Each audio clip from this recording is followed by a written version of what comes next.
Hello, আসসালামু আলাইকুম। কেমন আছেন? আশা করি ভালো আছেন। তো আমি আজকে শিঙের বড় মাছটা রান্না করতেছি।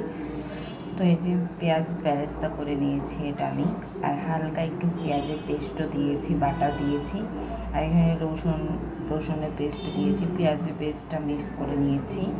আর এরই মাঝখানে আমি পাতিলটা গরম করে তেলটা দিয়ে দিচ্ছি, পেঁয়াজ বেরেস্তা যেটা করেছি সেই তেলটাই দিয়ে দিচ্ছি। কারা কারা এভাবে রান্না করেছেন আমি জানি না, কিন্তু আমি আজকে ফার্স্ট টাইমই করছি, কিন্তু আমার কাছে ভালো লাগে। এই যে একটু আমি মেথি আর এটা নিয়ে নিলাম, জিরা দিয়ে দিচ্ছি।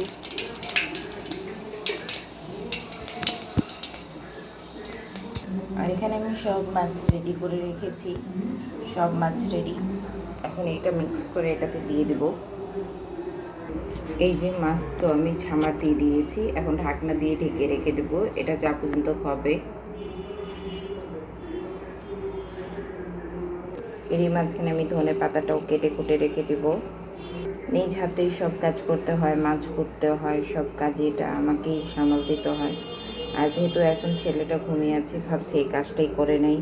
রান্নাটা শেষ হলে তারপর ছেলেকে নিয়ে থাকা যায়, টুকটাক ঘরের কাজটা করা যায়। এটা পাচ্ছেন যে পানিটা ফুটে গেছে, এখন শাশুড়িকে গোসল করতে দিয়ে আসবো আমি।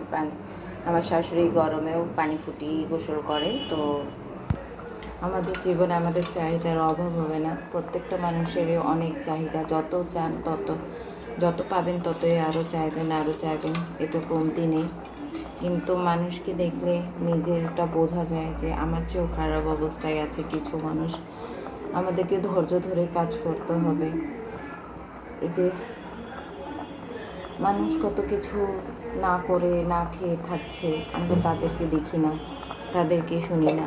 কেউ একটু খাওয়া দাওয়া করলে, কেউ একটু ভালো পড়লে তাদের উপরে আমাদের নজর। আল্লাহ ওদেরকে দিয়েছে, আমাদেরকে কেন দিচ্ছে না?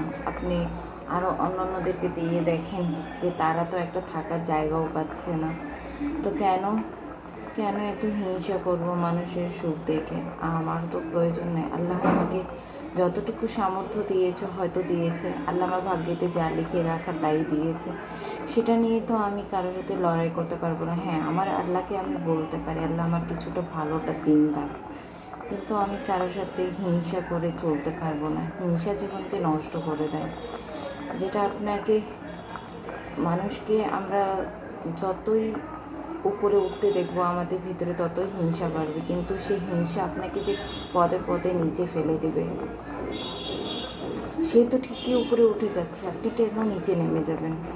আমার কথা একটাই, আল্লাহর কাছে দোয়া করেন আল্লাহ যেন আপনাকেও উপরে উঠাক, আপনাকে উন্নতি দান করুক, আর সঙ্গে আমাদেরকেও দান করুক। আমি দোয়াটাই সবার জন্য করব।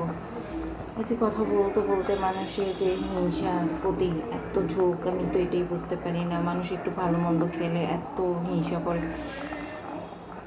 এইসব দেখে মনটা খুব বিষিয়ে যায়, ভালো লাগে না। তো এই যে রান্না করে নিলাম, রান্না হয়ে গেছে, এখন তুলে নেব। ধনে পাতাটাও দিয়ে দিলাম, এই পানিটা শুকিয়ে গেলে নামিয়ে নেব। আল্লাহ হাফেজ, ভালো থাকবেন, সুস্থ থাকবেন, সবাই আমাদের জন্য দোয়া করবেন।